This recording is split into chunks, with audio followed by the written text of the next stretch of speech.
Okay, so welcome to the CalFresh Outreach Social Media Work Group webinar. I believe that this is the third one that we've done. So we're still kind of getting started with it, but we definitely have had some good conversations in the past ones and some good idea sharing and all of that. So this webinar is really meant to sort of fill in some of the gaps that we have talked about in the past and to give a little bit more guidance with some of the things that we talked about, like with the style guide, with the taglines, things like that. So we're going to just go ahead and jump right in. So just as a reminder, and this may look familiar if you've tuned into this before, the purpose of this webinar or the work group is really to build knowledge across the different sectors that we're working in. We absolutely want to create and share best practices related to social media. We definitely know at Chico State that we are not the experts. We definitely are learning as much from everyone else as possible. So we definitely we want to make this a place where people can share ideas with each other. And we also just really want to connect CalFresh outreach programs across California. So come October, we're going to have a campus as far north as College of the Siskiyous, which is very close to the California northern border. And then our furthest south campus will be UCSD. So we really are spanning the entire state, and we just want to make sure that these programs are all connected. And social media is a great way to do that. Okay, so here's just the layout of our agenda this morning. It should be a relatively quick meeting, webinar. I don't think that it's going to take the full hour, but these are the things that we're going to touch on today. So we're going to first go over the branding and style guide. I know that we mentioned that, I think, on the last webinar. There were some questions about, what is proper branding? What proper color should we be using? That type of thing. So we're going to go over that. We're going to go over the tagline part. I know that a lot of our campuses are trying to make sure that they're using the full funded line on all of their social media posts. So we're going to talk about that. We're going to make it a little bit easier. And then I also have Lindsay with me this morning, and she's going to talk about Instagram stories and highlights. And then she's also going to touch on student testimonials and the process that we've sort of developed to capture those. And then finally, we're going to go into the $15 CalFresh challenge. Okay, so it was about 2008 that the program formerly known as food stamps transitioned into SNAP, which was a Supplemental Nutrition Assistance Program. And so that's when this change in branding really started happening, is because that food stamps word or name was really, it just didn't feel very good for people to use anymore. Not only were they not actually stamps anymore, the name food stamps really just did not capture the meaning of the program and what it should be used for. So in 2008, they did change it to the Supplemental Nutrition Assistance Program. I also want to note that supplemental part, that is really important, because this program is absolutely made to supplement a grocery budget. It's not always meant to be the full amount that someone should be spending on groceries, but oftentimes it is. But it really is meant to just supplement what they may already have. After that, we, of course, in California, we want to do things a little bit different than all the other states. So we actually adopted the name CalFresh in about 2010. We branded it that way after there was a lot of focus groups and studies and all sorts of, there was all sorts of research done about what name would work best for our state and what name would really capture what the program was trying to do. I just touched on the fact that stamps didn't exist anymore, so we didn't want anything close to that. And we also really wanted something that would capture our very agriculturally rich community, our state, and we also really wanted to capture that healthy living piece of it. And SNAP definitely sounds better than food stamps, but California wanted it to sound a little bit healthier and a little bit fresher, so that's how they came up with CalFresh. And just a reminder too, CalFresh is always spelled with a capital C and a capital F with no space in between, except for the logo that you see on the bottom of the screen, which is all lowercase. So when you are putting together materials or posting on social media using the CalFresh logos, you should definitely go to this source right here when you are trying to get the clearest logo that you can. I mean, you can Google the logo and some of those results will be just fine, but if you want to use the actual original logos, this is a link for that. This is through the CDSS website, and they have a bunch of options that you can choose from. They have a logo in black, color, gray, all these different formats, and they're really clear and they're really big, so you can use them and they'll look really crisp on your materials.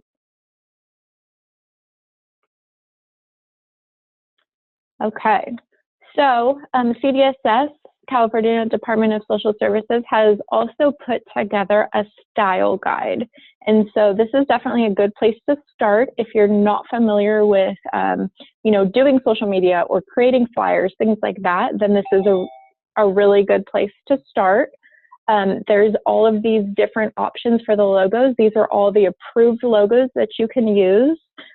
These black ones here at the end, these are more for printed materials that are going to be in black and white. So you can absolutely use those, and you can pull them all from this site. And then down at the bottom, there's a couple examples of the logos you might want to use if you're trying to post on a different colored background. Let's see. Okay. Sorry, I just had to mute everyone. I was hearing a little bit of feedback. So, okay. So those are the logos that you can use, and that was the site that you could find them at. But the CalFresh Style Guide also goes over a couple of other points to keep in mind if you're developing materials. So they definitely have I would say not an approved typography, but they definitely have a recommended one. And these are shown on the left right here. So the Helvetica types of fonts are definitely what you're going to see on, the state brochures and flyers and all of those sorts of things. So that definitely has a certain vibe to it, and you'll notice that there's a consistency with the state materials and these fonts.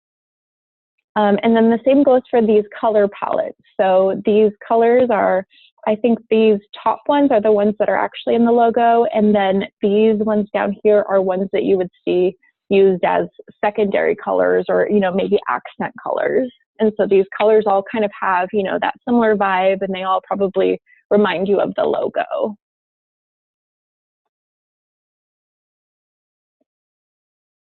Okay, so I think, Carla, you're on the call. I have to say I stole your flyer because it's so beautiful.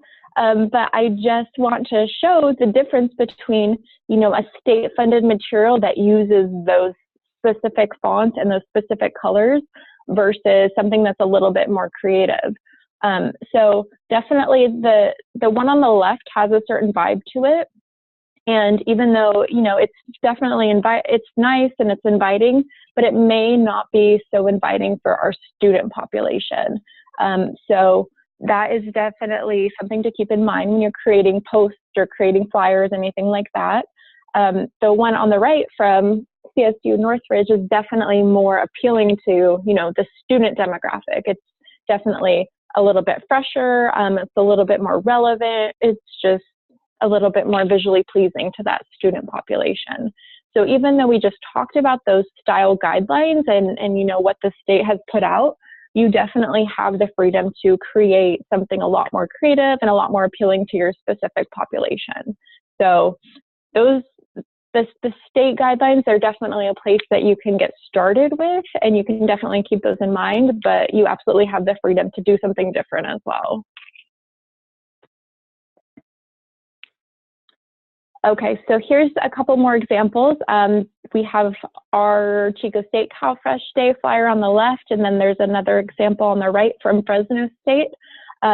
these ones definitely use different colors than the ones that we just talked about, and they just have a different vibe to them. They feel a little bit different. They might be more appealing to a student than using some of those other brighter or more, I wouldn't say more harsh colors, but more plain colors. These are definitely a little bit more appealing to that specific demographic, I would say.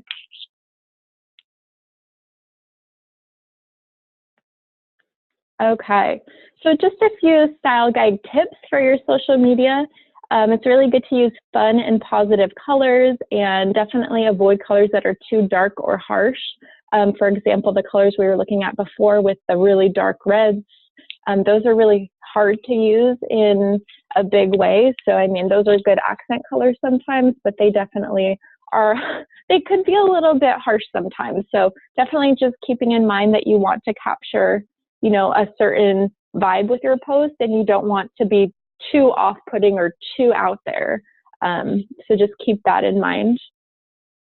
It's always good to incorporate healthy foods into your posts. So like the Northridge example that I showed before, there was, you know, a beautiful pineapple, and it just really had that fresh sort of feeling, which is what we're trying to promote with this entire program. So really just using those healthy foods as a visual is really appealing to students. Another really good point is to make your posts short and to the point. It's really helpful if, you know, especially places like Instagram, if you're posting, you know, you're posting these small pictures that students aren't really going to probably read a wall of text on. It's really good to just post, you know, the bullet points, just what they need to know, and not making it too wordy, because I know when I'm scrolling through my own Instagram, I usually do not stop on things like that. And a lot of our students are the same way. So just making sure to keep it condensed and short and to the point is really important as well.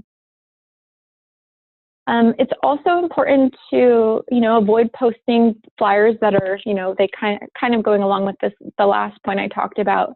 Avoid posting flyers with too many words.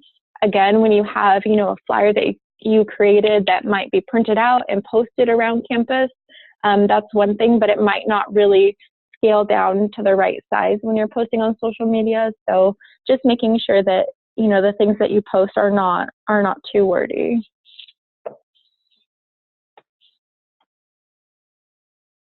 Okay, so I know this did come up on the last meeting or two, and so Jenny Breed, our program director, and us talked about what was acceptable for taglines. So as part of receiving funding through CBSS to do this work, whatever materials are created, they do need to have this specific tagline that says, on this next page, it says, funded by USDA SNAP, known in California as CalFresh, an equal opportunity provider and employer, and the California Department of Social Services. So if you notice, you know, on our pre-screens or our student exemption checklist, even our flyers, they all have this tagline because it's part of the requirements of using the funding to create those materials. So you're going to see it on all of that kind of stuff. And we really did go back and forth with this because the guidance that's provided doesn't really address social media posts, and it doesn't really define posts as materials like what I just described. So after much conversation about it, we did interpret it to mean that, you know, that tagline still needs to be on all those materials, but it does not necessarily need to be on all of your social media posts. I mean, on this example that you can see right here, it's not even really readable, especially, I mean, this is a blown up version, but on Instagram, this is going to be so small, no one's really going to read it anyways. So it's definitely okay to not include, it's definitely okay to not include this tagline on your actual social media posts. Flyers and all of that, though, it still needs to be there. I do want to say, though, that if you are not going to be using this on your social media posts, you should have a link in your bio of, you know, like your Instagram, your Twitter, whatever it may be, that does come back to your website where someone could find more information about your program, and that website should have that tagline somewhere. So really doing it that way satisfies that requirement, and that's sufficient enough to not have to include it on every single post. So yeah, just as simple as plugging in your website like we've done here will satisfy that requirement. So that's good news, right? I definitely have noticed, when those are included on the post, it takes away from it. It takes away from the design. It doesn't make it as aesthetically pleasing. So I think this is a really good sort of compromise. Okay, so now we're on to the part about Instagram stories. So I'm actually going to turn it over to Lindsay, and she's going to talk a little bit more about that. So Lindsay, let me see if I can unmute you.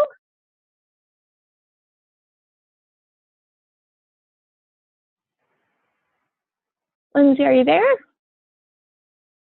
I am. Can you hear me? Yes, I can. Okay, perfect. Hello, everyone. Thank you for joining us today. So I'm just going to discuss Instagram stories really quick and then get into some testimonial pieces as well. So what Instagram stories are, I put this little picture here so you can see them. They're right above your normal feed, right below the Instagram. All those little circles, those are where, yes, exactly. Those are where the Instagram stories are found from your people that you are following. And what they do is they really make a direct message to your followers. We really see that the main campuses like the Chico State campus, Sac State, we see them using them a lot just to connect to followers. They do takeovers where students just talk all day and so show what day-to-day life is like. And I've actually been reading a lot about them, and they're gaining more activity than normal posts. They're almost seen twice as much as the normal post is. So it's a great way to promote what one of your normal posts would be.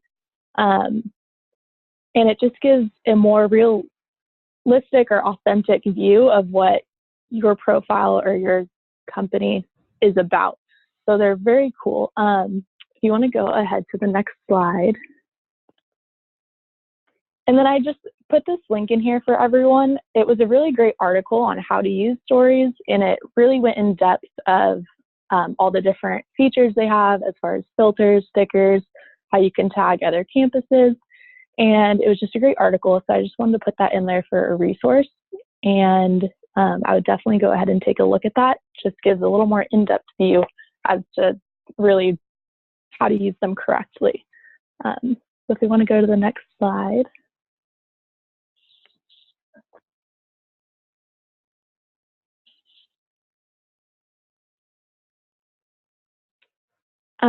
So here we have Instagram highlights. And what highlights do is they take a story that you've already posted and allows you to directly save them onto your profile so that they never go away. So stories actually disappear within 24 hours. And now these highlights, you can see where the mouse is down there, they stay there and can be rewatched whenever someone comes to your profile. So for our Chico State profile, we have on there just like a frequently asked question highlight, what can I buy with my benefits, and then how to keep your benefits. So they're just questions that people might ask, or just kind of gives a little insight into what CalFresh is without them having to scroll through the entire profile to kind of get a feel for what this account is about. So it's a really great way to utilize a quick engagement with a possible follower. And then if we want to go on to the next slide.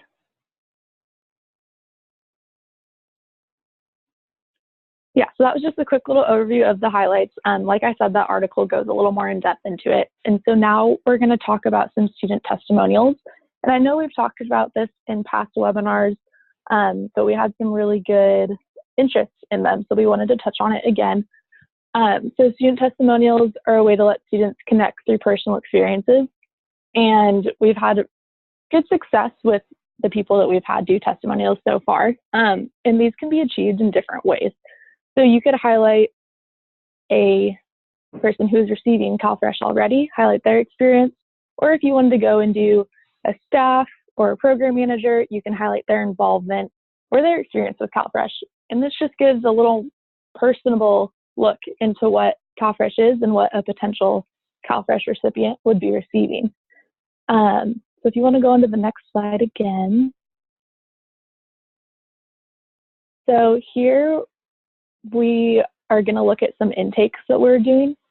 So we're going to be starting this up again pretty soon, but we created a Google form. I think we're able to open it. And what this Google form does is it streamlines the process. So I know last time we talked about how we had a piece of paper that people were filling out. And although it worked, we just found that, sometimes students don't want to fill it out, or it's an extra 5 minutes in the office. What this Google form allowed was for us to just send them a link, and then it gives all the information that we need. And I'm going to touch on this aspect in a little bit also, but it also gives like their media release in the form, which is really cool. So basically it goes through different questions. As you can see, Brandy's filling it out just to see what it would most likely be like. And it just asks your name, phone number, personal facts, and then it continues on. I can try and provide a full filled out form for you guys later on, but it goes on to ask them certain questions, and then it asks them how much they're willing to share as far as personal facts go. If they are okay with a picture being showed, if they just want a quote, if they're okay with their name. And that goes for the media release. It's really important that we have that in there. So that was great with that. And then what's also awesome about this is that after it's completed, the Google form puts everything into an Excel sheet for you. So you can go ahead and go look at your responses, and everything's just combined in there. I think, yes, so I filled out this one just to see, but it basically just has everything in there. You can obviously zoom in when it's more. And then you have all their answers. It says the permission they give and all of that. So it's really awesome. I think we do have a chat, so let's see if we can answer any questions there also. Oh, thank you. I'll go ahead and fix that. Thank you, Hawks, for noticing that. Thank you. But yes, it is a really great resource so far. So we're excited to start using it soon. Yes, we haven't had it fully finished yet, but we're really excited for that. So just wanted to share how we're going to be doing that. And then if we want to go on to the next slide.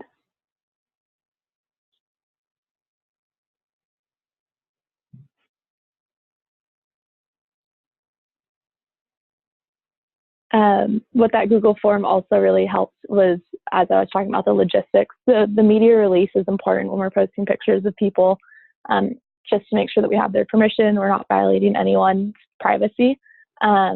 And we were able to really combine that media release and testimonial intake into the streamlined process with that form, which made things just a little bit easier for our students and a little more willing to share when they knew it wasn't going to be a really long process.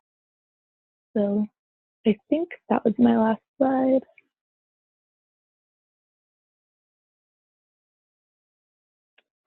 But, okay. Yes. Yep. It looks. Thank you all. Awesome. Perfect. Thank you so much, Lindsay, for sharing all of that. We'll definitely keep working on that form a little bit more, and then we can absolutely share it with you all, and you can, create something similar on your campus if you do want to do those testimonials, which are, like Lindsay was saying, they can be super impactful, and they can also encourage students to even just have the courage to apply when they're seeing their fellow students going through similar situations and, hearing their stories or reading about their stories, they can be a lot more willing to sort of be like, okay, well, that student sounds like they're having my similar experience and CalFresh helped them, so maybe it'll help me too. So it really can help to normalize the process and destigmatize it as well. Okay, so we're cruising right along. We're at the last part of our webinar now, which is our $15 CalFresh challenge.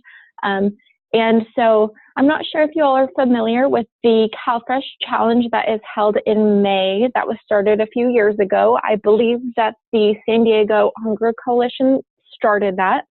And what that challenge is it really has people try to live on the standard amount of benefits that one person typically receives. So I believe it's about $4 a day. So we took that concept and we kind of changed it up a little bit. And so we're turning it into the $15 CalFresh challenge. So this challenge focuses on the CalFresh allotment that a household of one can receive, the minimum allotment that they can receive. So really $15 is the lowest amount that someone is going to receive. And if someone is receiving this amount, it's probably because they're working a fair amount and they're taking in, a fair amount of income. So they may only get these $15 if, a household of one is making, $1,300, $1,400. They may be in this category where they're receiving that $15 a month. And I know some people are like, okay, well, $15, that doesn't really go very far. We want to sort of play with that idea and show that it can provide you a fair amount of food. And it can, it's definitely $15 is $15. I definitely wouldn't leave it on the street if I saw it. So it's sort of just building on that idea that $15 can still be helpful. So I think many of us know that visuals and perspective can be powerful. I mean, we touched on that with the student testimonial section a few minutes ago, but really just seeing pictures of, for example, what $15 can buy someone, it can really help it click for someone. Okay, $15 is, it's not going to be my entire grocery budget, but it's definitely going to help. So this challenge can definitely be done by your CalFresh outreach staff, your interns, students, sort of whoever you would want to present this challenge to. I absolutely want to keep it open for everyone. And I also want to say that it can be themed. So you can say, okay, well, this is what $15 will help with, meal prep, or $15 could buy these snacks for the week. Things like that. So you can keep it sort of themed. So the challenge really is to gather, about $15 worth of food. We definitely want to keep it on the healthier side because that's what CalFresh is all about, healthy living. So what you can do, or have your, whoever's participating in this do, is, gather that $15 worth of food, whatever the theme may be, and we want them to take a photo of it. So like we saw before, they can take a picture of the grocery cart like this, and kind of show, like, okay, this is the $15 worth of, food to make this meal, or to make these snacks for the week. So they can do that visual. They can do a visual like this, where it's on the, where they're getting ready to pay for it. They can lay it out on the counter. They can take a picture of it however they want. We just really want to showcase all the different things that you could buy with $15. The next part of the challenge, after you get someone to take a photo of this, we definitely want you to post it on your social media. Really the point of this is getting out that, CalFresh can really, even if it's only $15, it can still provide items that will make your diet a little bit healthier, and to help supplement that. And then after you post it, we absolutely want you to tag us in it, and then we want to share these pictures as they come about. So we would love if you would participate. You yourself can participate, or you can have your interns participate. It's a great project to just really keep that perspective of why we're doing the work that we're doing. And it also will help you to, even suggest to students like, oh, well, you can buy these sorts of things, or just it kind of helps you be a little bit closer to that direct use of CalFresh. Okay, so we've reached the end of our webinar. I know that it wasn't too long this time, but I definitely want to open it up to questions if anyone has questions. I'll keep it open for a couple more minutes. And then after this the webinar is over, we're going to post this video onto our YouTube channel so you can go back to it, or have, anyone else that you think might be interested in the social media part of this project, they can go back and watch it. And then also we can absolutely provide slides for you all as well, so that you can click on some of the links that Lindsay mentioned, and things like the style guide and things like that. Okay, so yeah, I'll leave it open for another minute, but if you don't have any questions, have a great rest of your week, and we will hopefully see you on the next webinar. Thank you.